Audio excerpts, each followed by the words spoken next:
Good afternoon, or morning, or evening, depending on where you're tuning in from. My name is Rob Kim, and my pronouns are he and his. I'm a proud UBC alumni and the manager of Alumni Career Education with Alumni UBC.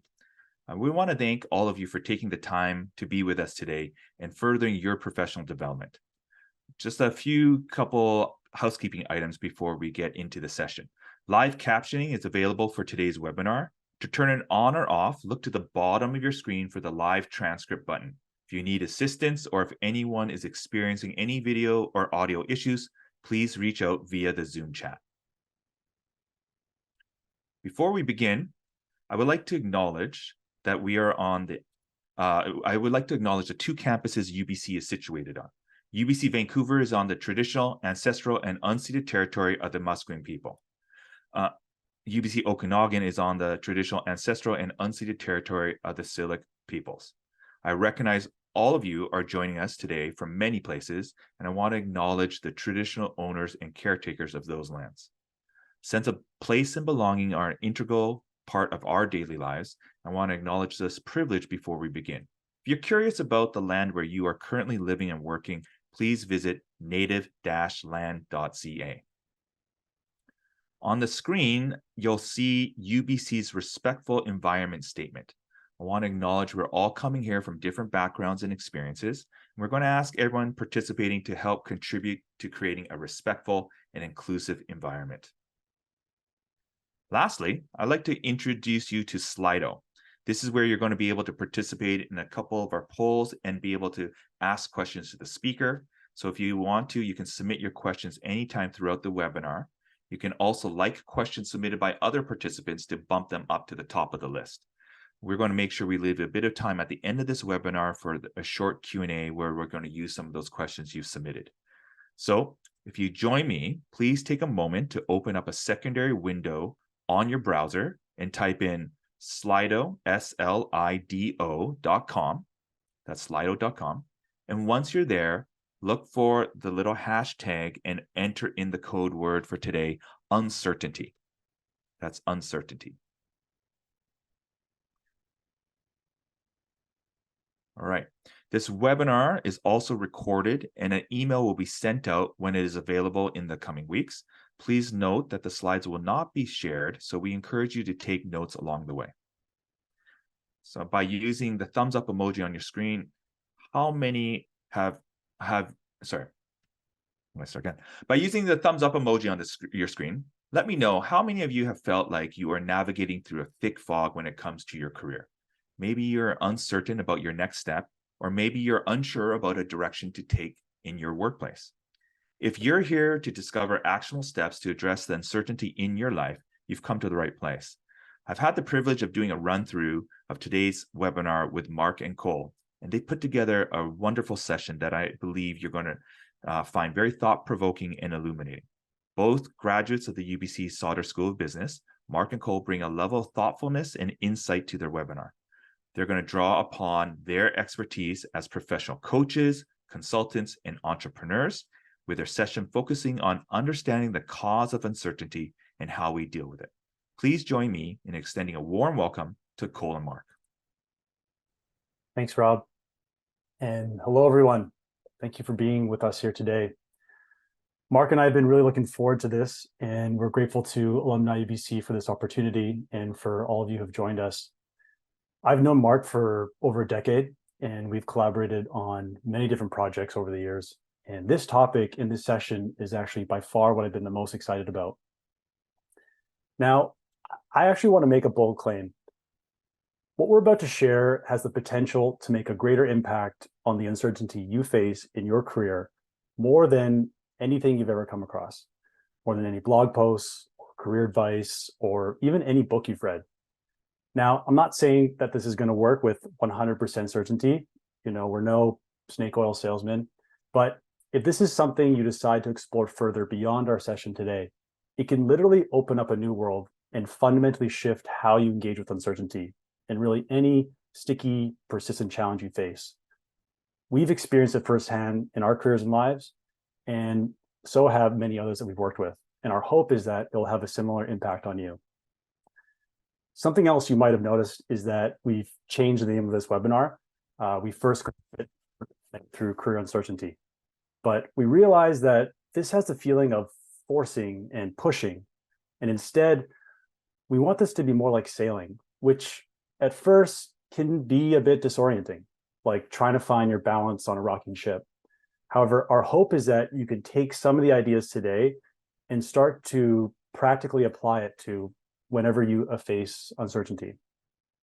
And as a result of this, our intention is that you can start to feel less like you're trying to force or push your way forward and more like you're sailing and gliding through the ocean.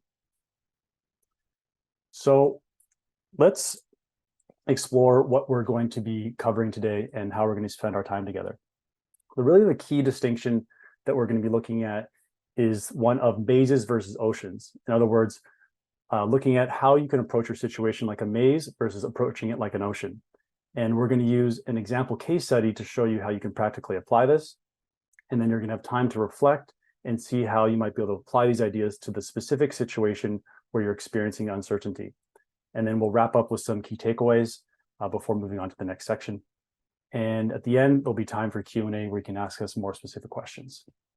So let's dive in. Now, the reality is that we all face a lot of uncertainty.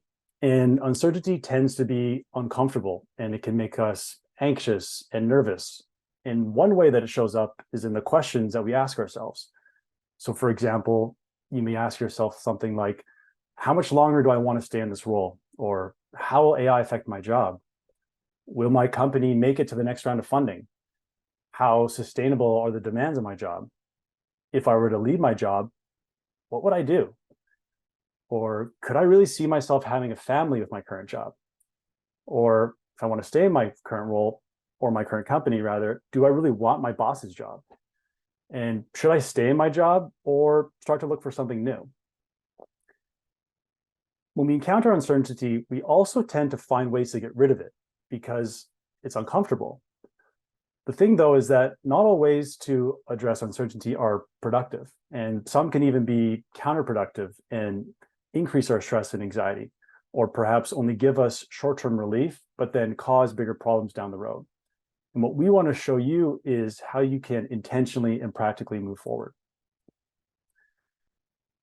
So we'd like everyone to actually identify something that you're dealing with right now, and specifically how uncertainty is showing up in your career. And so I'd like you to write a sentence using this sentence stem. So I'm trying to navigate and then fill in the blank with your situation. So for example, I'm trying to navigate getting a role that matches my experience, or getting a role at a new company at the same level or perhaps one level higher. You may also write something like, I'm trying to switch to a different role or industry, or my industry or role is being disrupted and I want to find something new. Or you can add something to it like, I want to earn more money, or I want to have less stress, or I want to feel more connected to the people I work with, or a combination of the above. But it could also be a bit more unclear, like maybe you don't know exactly what you want, but you definitely know you want to change. And there might be a couple indicators of what that uncertainty is. So capture that and then go to slido.com, and we've put a poll in there. And I'm going to ask you to actually share what your situation is and just write it in a simple single sentence. And again, this is anonymous, so don't put your name down or anything like that. But this will give us an opportunity just to get a sense of what we're all dealing with right now in our careers. I'll just give you a moment to do that.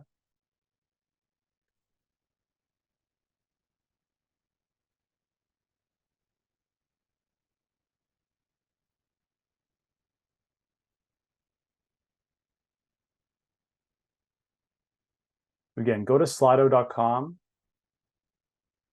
into the hashtag uncertainty, and then fill out your statement of where you're or how you're navigating, sorry, what you're dealing with in terms of navigating uncertainty in your career.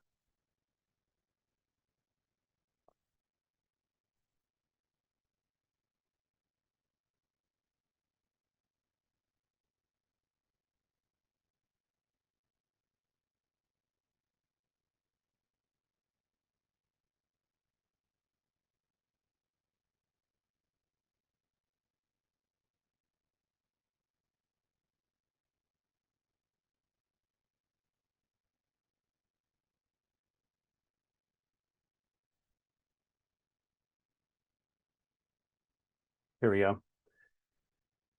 So here's some examples. I wanted more money.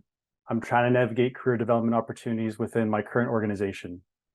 I want to work for an organization that fosters my growth, both financially and personally. How do I get to the next level of my career, given the economic downturn? I want to switch to a different industry. I'm trying to navigate starting my own clinic.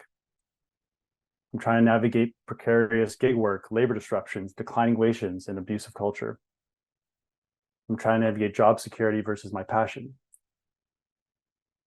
This is all looking really great. So thank you all for sharing this. And this gives us a good sense of what we're dealing with. And you can see the vast array of kinds of things that we're dealing with and how uncertainty can show up in so many different ways. So let's explore what we can actually do with this, or what we can do about it.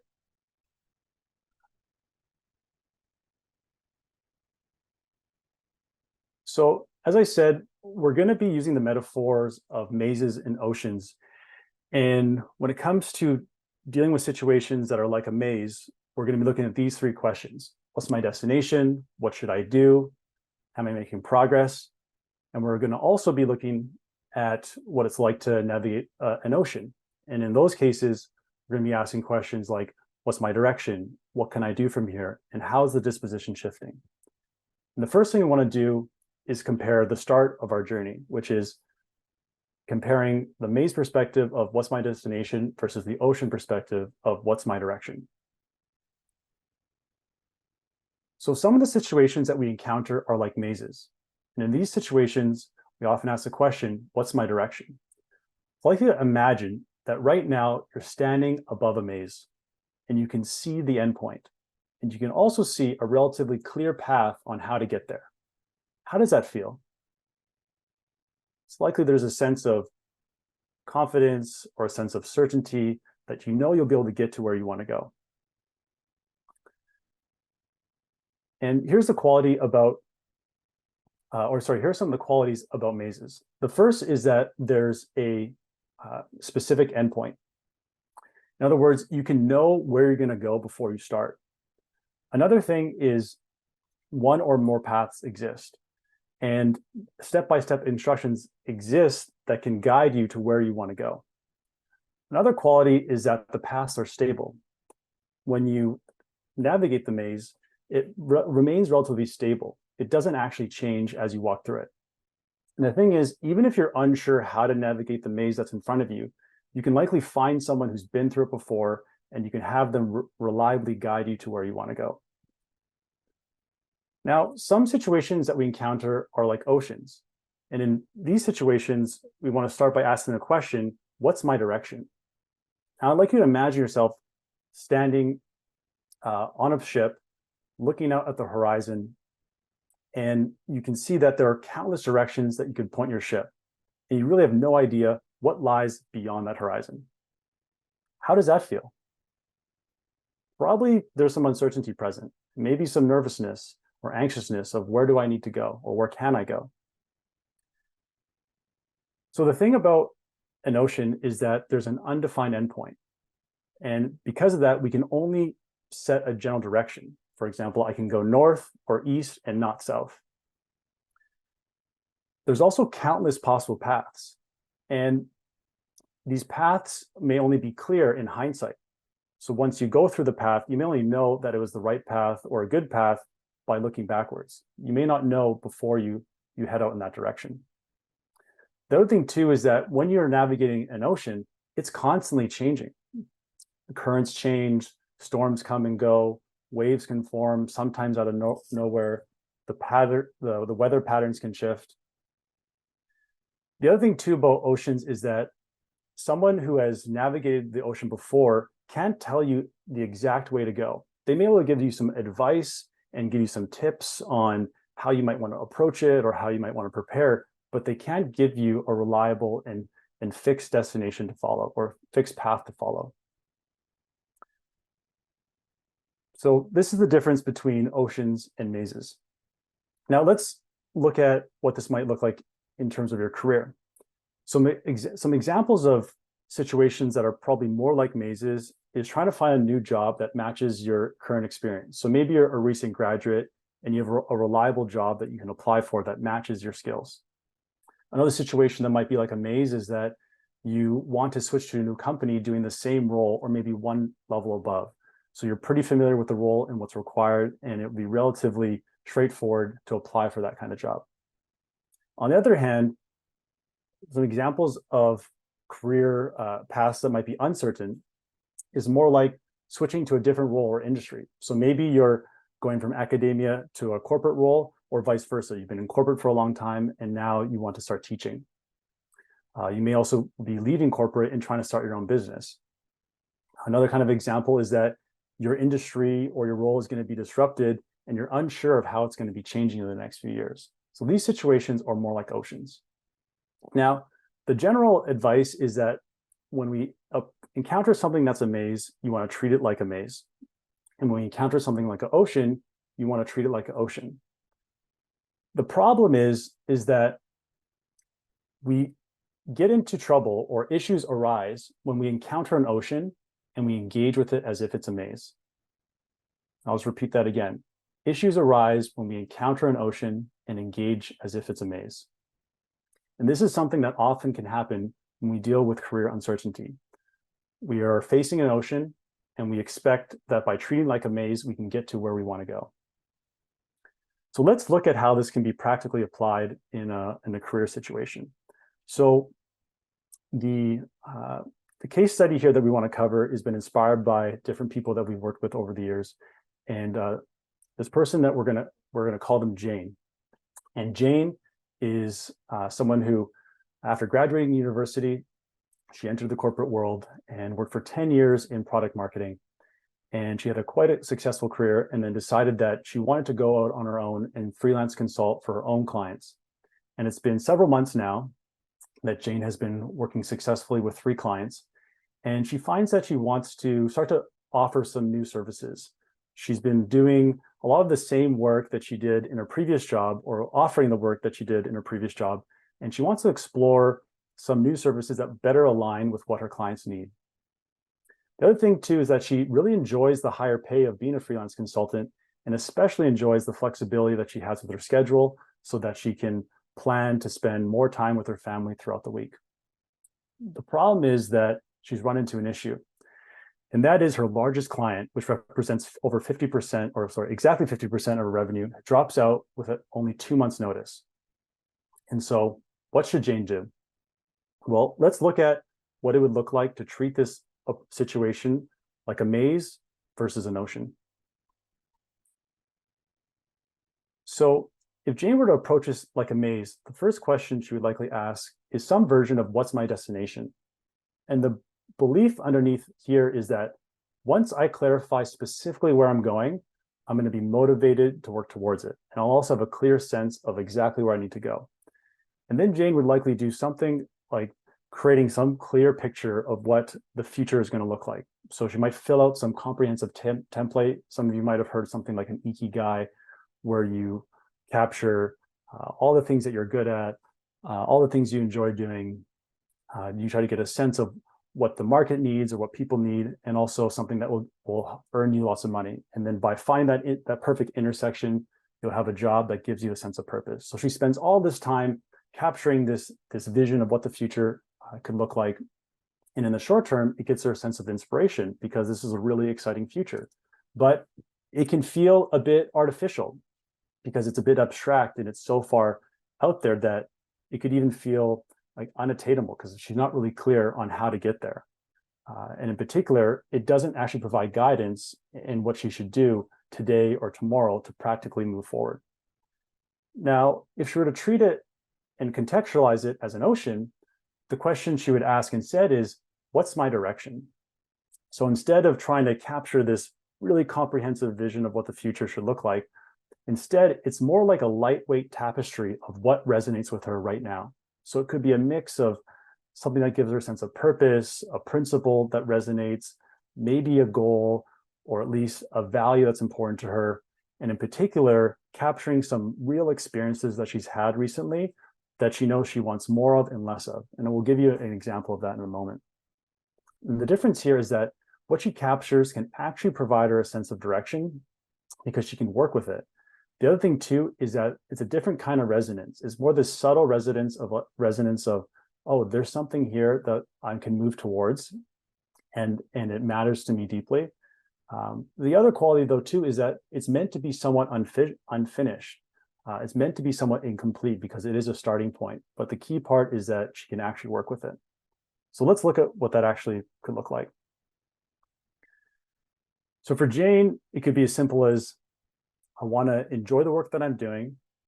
I want to have the flexibility to spend time with my family, and I want to be able to afford the lifestyle that matters to me. And in the work that I'm doing, I want more of this customer centricity. I want to know that what I'm providing to my clients actually adds value. I also want to be able to have more candid and collaborative work engagements, because she often has felt like she walked on eggshells with certain clients, and the ones that she really likes, she can have candid conversations. And another thing is that she just wants less weekend emails, or less spending time in her spare time addressing emails. So again, it might sound a bit incomplete, but what's here is enough that she can actually work with it and provide her a sense of direction. So I'd like you to reflect for yourself on how this can apply to your situation. And really the first thing to ask is that in this situation where you're experiencing uncertainty, is your situation more like a maze or more like an ocean? And are you approaching it like a maze, or are you approaching it like an ocean? And no matter where you are, I'd like you to think for a moment, if you were to contextualize your situation as an ocean, what is currently providing you with direction? So what's giving you that sense of either pulling you forward or perhaps pushing you from behind? In other words, what's that horizon out there that's kind of guiding you forward, or maybe a wind from behind that's pushing you ahead? You can only capture one or two things, and in particular, capture something that resonates. So maybe there's something, an experience you had in the last couple of weeks that you're like, I want more of that, or another experience where you're like, I want less of that. So just capture one or two things.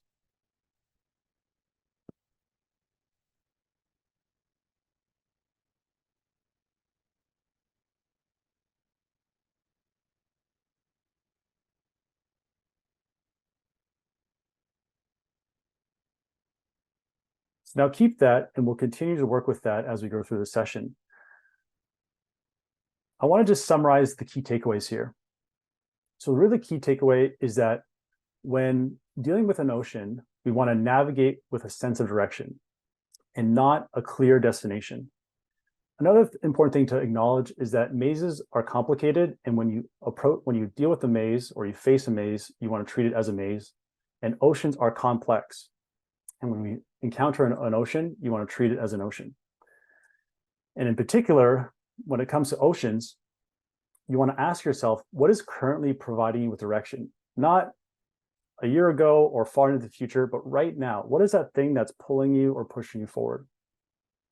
And instead of capturing a huge comprehensive vision of the future, what would it look like to come up with a lightweight tapestry of purpose and principles and goals and values, and especially some real grounded experience of things that you want more of or less of? And another thing to note is that the sense of direction will evolve over time. And as you go, it will become clearer and clearer where it is you want to go. And then overall, really the thing to notice is that when you face uncertainty or when you face an ocean, notice if your mind, or if you start to look for that plan, or in other words, asking yourself, what's this comprehensive future that I'm trying to envision? And see how you can start to shift towards what's actually resonating for me in this moment and can provide me a sense of direction. So I'm going to pass this over to Mark to continue us from here. Thanks, Cole. All right. So maybe one thing to mention about the case study in general. So the first is, some of you may be wondering, well, is my situation in a more like a maze or more like an ocean? And it kind of feels like there's mazes within oceans or oceans within mazes, and that's entirely fine because that does happen. where maybe at a broad level, there's a really clear path of how to take the experience that you've gotten from school and to get into a particular job. Maybe that's a very well-trodden path. So maybe at that level, you're dealing with a maze. But maybe when you actually start working for the organization, you're trying to get used to the new culture or a new manager or something like that. And that may feel more ocean-like. And that's entirely appropriate and very real. The other thing that I just wanted to mention is we have chosen a case study that we're going to run through. As Cole said, it's based on past experience that we have, and it's been inspired by a lot of conversations. And many of you are going to have experiences that are different from Jane's. That's also okay. I'd invite you to realize that the details of the case study don't matter as much as the experience that Jane has or the approach that she takes. So with that, let's keep going. So if we imagine that we have a sense of where we're going. So if it's a maze, we've got a destination. If it's an ocean, we have a sense of direction. The next question is, well, what's the path? So if we're dealing with a maze, the question is, what should I do? And because we know that there's a finished endpoint, there's one or more paths that we can follow, and somebody's walked that path before, and it's going to be stable, we can break it down.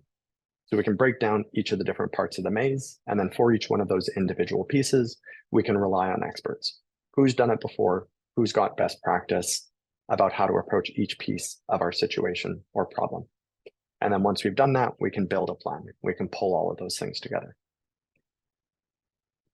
When we encounter an ocean, the question to ask is, what can I do from here? So oceans have many elements and interactions. So if you think about an actual ocean, you've got ocean currents, you've got the weather, you've got the impact of gravity, you've got how deep the ocean is, the level of salt. If you're actually on the ocean, you're on a ship with a crew, with whatever experience you have. And all of those elements and interactions come together, and you can't separate them apart. So we can't remove the ocean currents from the equation. We can understand the ocean currents. We can understand how they interact with gravity or the depth of the ocean and what that means for us if we're sailing, but we can't pull it apart and just deal with that piece. The next idea is that we have what are called adjacent possibilities. So you can kind of think of those as actions that are available to you from where you are. So again, if we imagine we're literally on an ocean, we're in a boat, it's great to think that someone else has a better boat or a different crew or more experience. But in that moment, we have what we have as that's available to us. And those are the adjacent possibilities. Those are the actions that are available to us from where we are. So we can draw on expertise, and what we can do is to look to experts for guidance about what actions we should take or how we might approach those actions. But no expert is going to have a perfect step-by-step plan that we can follow. So let's go back to Jane. And again, let's imagine she's really focused on trying to replace this largest client that she's just lost. And her question is, what should I do? So if she approaches it like a maze, she might try to break down the problem. So if I can define my ideal client and make a business development plan, overhaul the website, develop a CRM, then I'll have my client. And once I have all of this in place, I'll solve my problem. And so she then goes and starts looking at, okay, how do I write my website? How do I design good copy? What pipeline stages should I have in my CRM? How do I track the likelihood that a deal is going to come through? And based on that, am I on track to make this happen? So the experience is usually this temporary feeling of certainty. So we've got our nicely laid plan out. We're okay. But then very quickly, these plans can start to feel really heavy. Wow, that's a lot of new things to learn. That's a lot to do.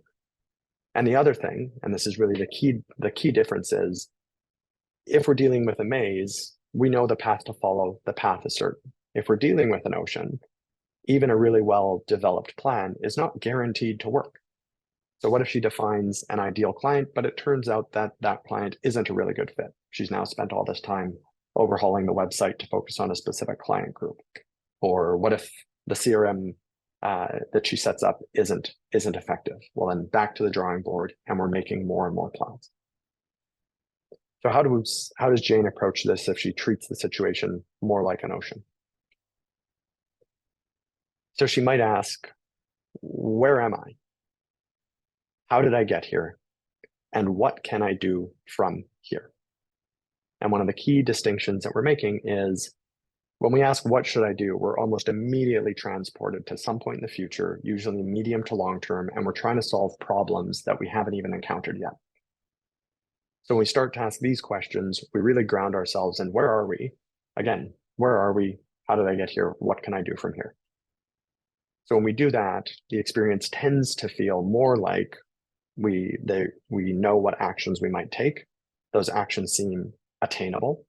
Now, we're still going to have uncertainty about the medium to long term, but we also know that we can't know exactly what the medium to long term is going to look like. That's reality. But what we do have is certainty of what's next. So how does Jane actually approach this? So in her case, she realizes, okay, where am I? Well, I have services that I can offer right now, today, to any client who needs them. I have good relationships with the clients that I do have. I'm about to have 20 hours of extra time a week because I'm about to lose one of my 3 clients, and I've got 2 months of runway.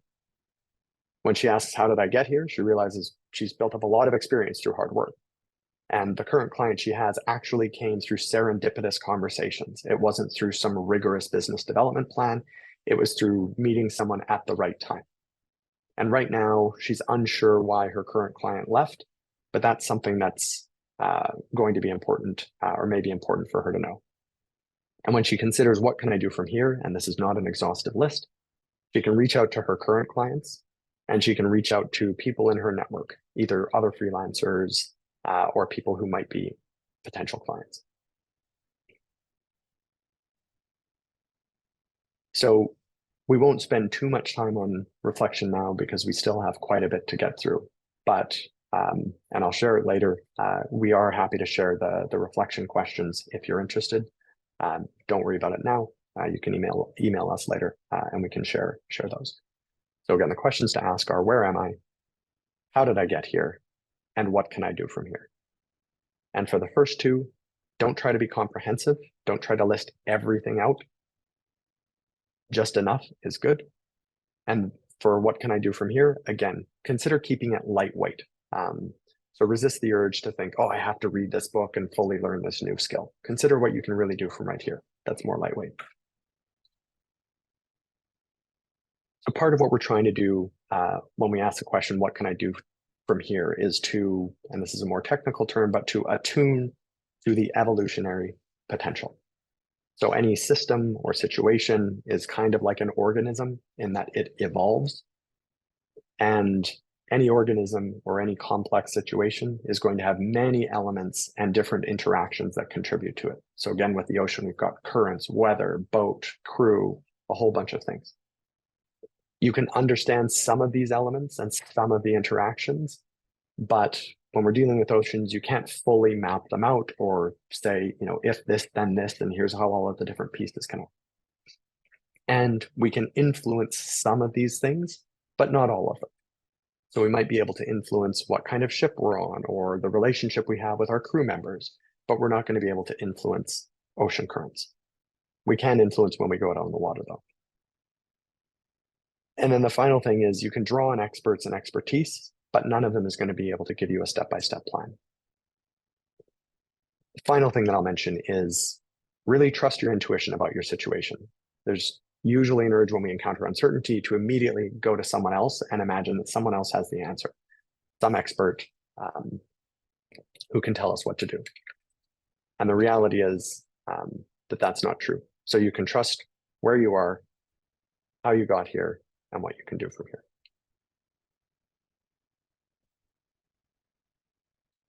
So the final thing that we might ask, we've got a sense of where we're going.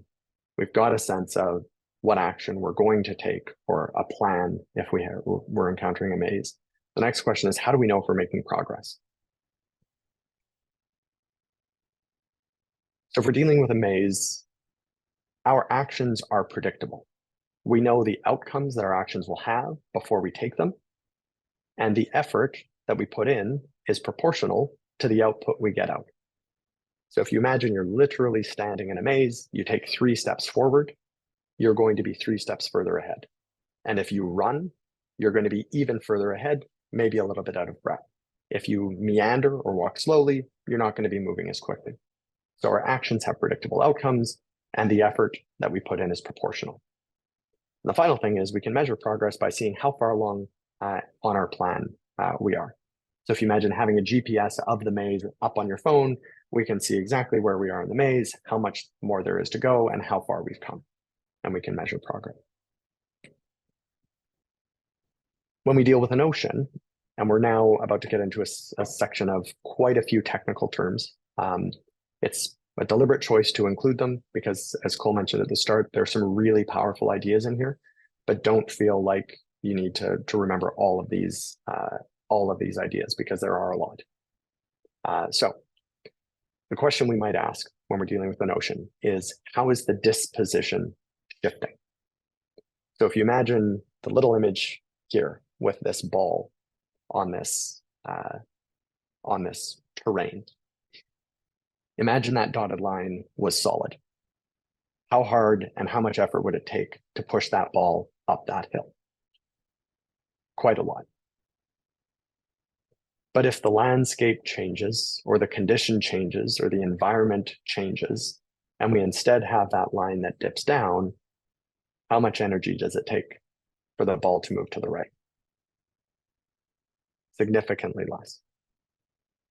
So when we're paying attention to oceans or complex systems, the disposition is how likely is a system to create a certain outcome. And the way we know that is by paying attention to the broader conditions. So let's cover the three points. So the first is emergent. So outcomes emerge from richly interconnected elements. We can't know exactly what caused something, and we can't predict the outcomes of our actions. So I'll break for a second from the ocean metaphor and speak about one that's usually easier to understand. Emergence is, imagine 2 people in a romantic relationship. You could know absolutely everything about each of those individuals. But if you put them together in a relationship, you cannot predict what relationship will emerge from them interacting, even if you knew everything about the 2 individuals. The second thing is that effort is not proportional to output. So if we imagine we're on the boat, we're facing a storm, every one of the crew members has an oar and is paddling as hard as they can against the wind, putting in huge amounts of effort, but not making any progress. And then you can imagine someone standing on the bridge and they feel a gust of air starting to come by their ear. And so they motion to someone standing near the sail to raise the sail. And the sail catches the wind at the right angle, and all of a sudden the boat lurches forward. So with complex systems and with oceans, effort is not proportional to output, which sometimes means we can put huge amounts of energy into something and not get very much as an output. And other times we can put small amounts of energy into something and get a huge output. And the final point here is to pay attention to the shifting disposition. So that's the conditions or the environment, or if we stick with the ocean metaphor, that's someone paying attention to the wind that's coming by their ear or how the waves are rippling off in the distance. And that's them paying attention to how the environment is shifting and what becomes available when that environment shifts. So how does Jane apply this? If she approaches her situation and progress as if it's a maze, her focus is probably going to be on, I just need to execute on my plan. So she's really heads down, ends up doing a whole bunch of wordsmithing on website copy, which she realizes is busy work. She reads a bunch of books on how to do business development, but then she reaches out to people and it kind of feels salesy. One of the leads that she reaches out to seems kind of interested, but it's progressing slowly. And she's wondering, should I follow up? Should I send that email? I don't know. So the experience is usually one of tunnel vision. We're focused on one thing, feels like we have all of our eggs in one basket, and we really need this to work. Jane might feel bad for being behind on her plan. And she's got a list of the things she wants to do and a whole bunch of projects and tasks, and she's behind on those. And she feels discouraged because she hasn't landed a client. So instead, what happens if Jane treated this situation more like an ocean? A few more new terms. So the main question is, how is the disposition shifting? And one of the first questions she might ask is, what might beneficial coherence look like? So don't worry about the word. Beneficial coherence you can think of as that feeling of things coming together. So all of the different elements aligning. If we imagine our boat, that's that moment where the wind starts to pick up, the crew starts to work together, the sails go up, and you really grab the wind in the right way. That's beneficial coherence. She might consider, what safe to fail probes might I run? So safe to fail probes are small, you can think of them as small experiments meant to probe the system or the situation to understand it. So again, lightweight, probing the system, trying to get a sense for things like in the boat example, where's the wind coming from? Where's the waves? How are the sails doing? How's the crew sentiment? Things like that. How do we probe the system to better understand it? And then you might also consider, how will I sense whether the disposition is shifting? So in the case of the boat, that's starting to feel that the wind is coming by your ear, or you've got some ripples out in the water. So the experience when we start to do this is we're able to approach our situation with more lightness and curiosity and start to tune into small compounding progress. So in Jane's case, beneficial coherence she might think of as, well, I think back to the client calls that I had in the past that led to me having my clients. And in those, I felt confident. I was on the call and I saw a need that a client had, and I was confident that I could meet that need. So then she might ask, well, what probes might I run to see how I could create conditions like that? And because she already has a good relationship with her existing client, she might ask to have an insight call with them. So not pressure, just understand what their experience of working with her is like. And some things she might pay attention to understand whether her disposition is shifting is she feeling that she's not as hesitant to reach out, or maybe she's a little bit more confident about describing needs. And some of these things can take time to develop. But you can imagine Jane approaching business development if she felt confident in what she had to offer. She was able to speak the language of the clients that she was speaking to, and she was confident that they had issues that she could address.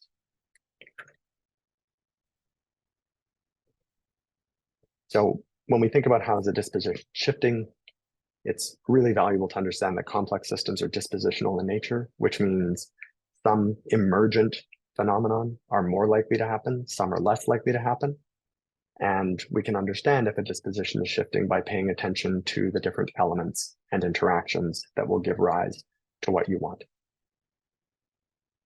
So I'm going to speak the reflection questions into the webinar, but then we'll move on. So the first question is, what might beneficial coherence look like? Again, beneficial coherence is that feeling that things are coming together. Probes, what safe to fail probes might you run? Again, what are those small experiments that might either help you move forward or just even understand your situation a little bit better? And how might I sense whether the disposition is shifting? So are the things that you want becoming more or less likely, or taking more or less effort?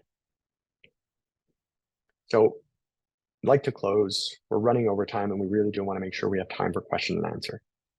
But I wanted to share a personal story because we've shared a lot with you about complexity. There's a lot to learn. And when I first encountered complexity, I treated it like a maze.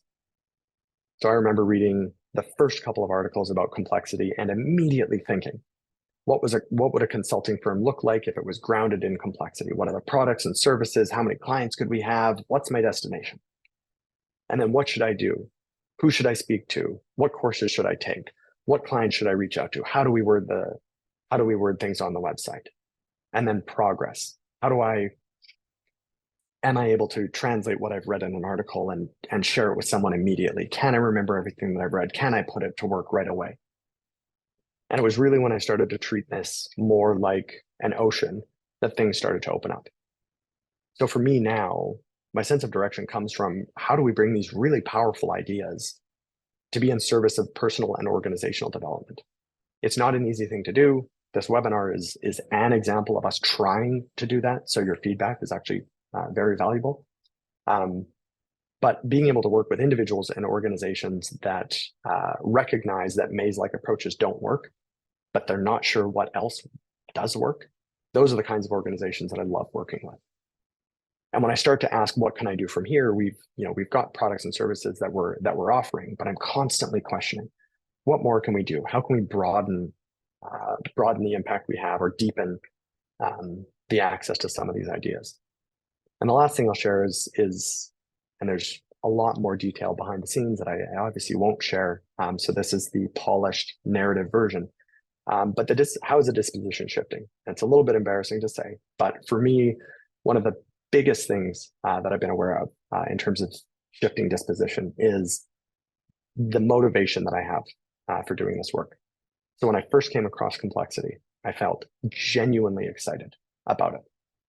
And as soon as I started to take a maze-like approach, I almost squashed some of that genuine excitement. And for me, it became more about, ooh, I sound really impressive. There's all these big words and people seem impressed by them, and that's really cool. And can I remember these things?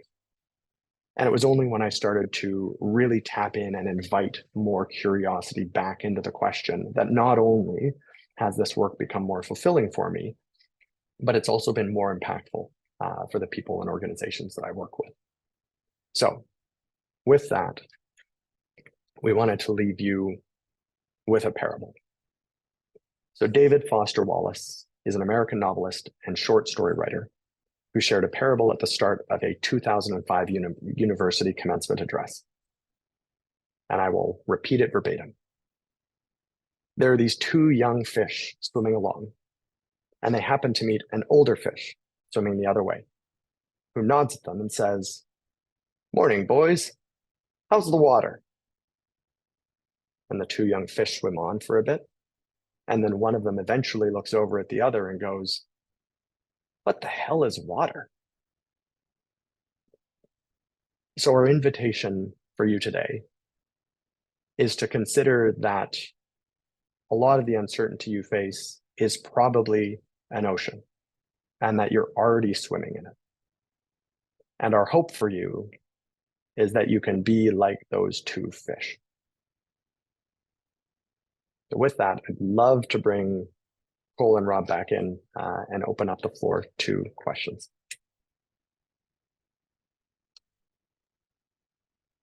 First of all, I just want to thank Cole and Mark for such wonderful insights. When they first introduced the metaphor to me about the maze versus ocean, I was like, oh, that makes so much sense. And to have all that uncertainty and not we're trying to go through a maze when that's not really the situation. So we have a few questions here. And again, I'm going to ask all of you to take a look at the chat, go to slido.com and put in some of your questions. But let's start with a couple here. One question, love the ocean metaphor. What would be a life preserver for someone who's keeping their head above water, working a job that they don't like but need right now?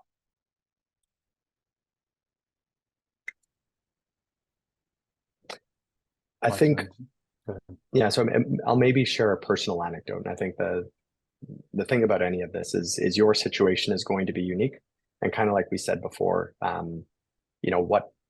what Jane might experience as an ocean may to you feel like a maze, or vice versa. What Jane experiences as a maze might feel like an ocean.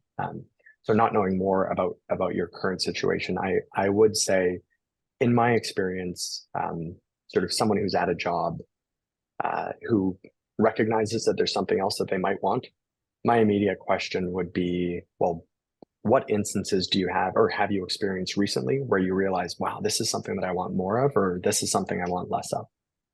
And a lot of the patterns that I see are someone who, thinks about making that really big leap, or, I'm going to burn the ships is an analogy that's often used. And often what I find is far more useful is almost like thinking about pulling the thread of a sweater. So what things have you experienced in the last couple of weeks where you think, I really want more of that? And what might it be like to explore that a little bit more? And it's entirely fine that you don't have a clear answer or perspective of what that is, because the thing about learning to sail is it takes time to learn to sail. Mm-hmm. Hopefully that's helpful. Okay, this question, I recognize, I don't think we're going to get a perfect answer, but you're talking about kind of systems, right? So how do you address within the ocean paradigm obstacles like gatekeeping, systemic discrimination, inequality? So there's a lot there. I think, yeah. So I'll try and keep this short.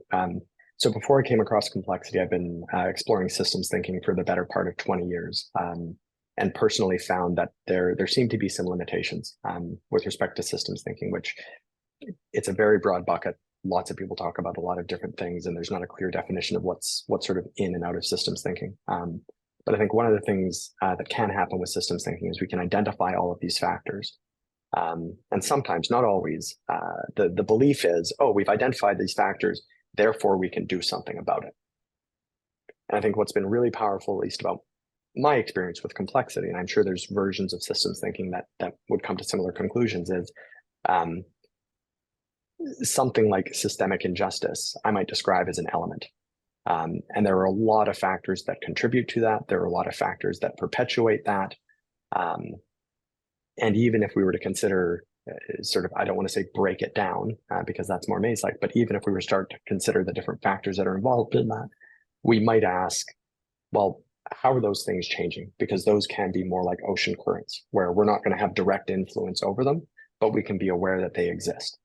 And we can learn to anticipate where they're going to come from and how do we work with them, which personally I tend to find more liberating, because if something's not going to change or something's going to take a long time to change, it can be quite discouraging to believe that we can sort of change it in the short term.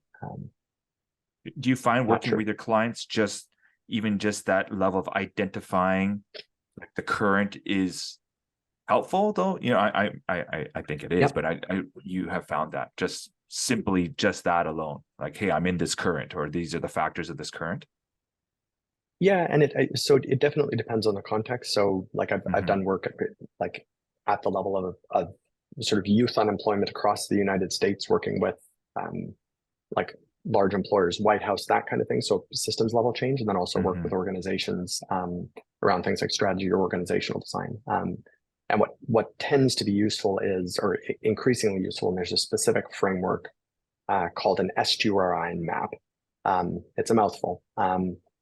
But one of the immediate things that it invites is to consider what's showing up or contributing to a situation, and which of those things are, if you use the metaphor of an estuary, so imagine sort of sand, water's going in and out, some of the sand is unstable, and at the other end of the sand, you've got granite cliffs. Those granite cliffs aren't moving. So as much as we'd like them to move, if something actually is a granite cliff, it's far better to engage with it as such. Now, it doesn't mean that we like that's a good thing. In a lot of cases, the granite cliffs are not great. Yeah, so it's one of those things where it would be better if things were mazes. And I wish I could tell you like, yeah, it's a maze and it's really easy. But the reality is it's often better to know that something is an ocean and engage with it as such, even if that's more uncomfortable. That's helpful. Maybe Cole, I'm going to ask you this question here. Some really great questions and keep them coming, folks. I think we can take a couple more here. We live in a culture that pushes us to be very planful and strategic about our careers. So how do we move kind of past that social pressure and our own desires for clarity? Yeah, I think that's a good question. Kind of similar to what Mark's talking about. I think something here that important to distinguish would be the difference between trying to change the culture versus trying to change your own situation. So trying to change the culture around you, whether it be within your company or within even your social circle around what people value when it comes to career trajectory, like that may be a lot harder to shift and maybe more like a granite cliff in the short term. And so instead I would focus on, from the perspective of an ocean, what it is that you can control and what it is that is available to you. And so for that individual, it may look like carving out one aspect of their job where they can start to treat it more like an ocean.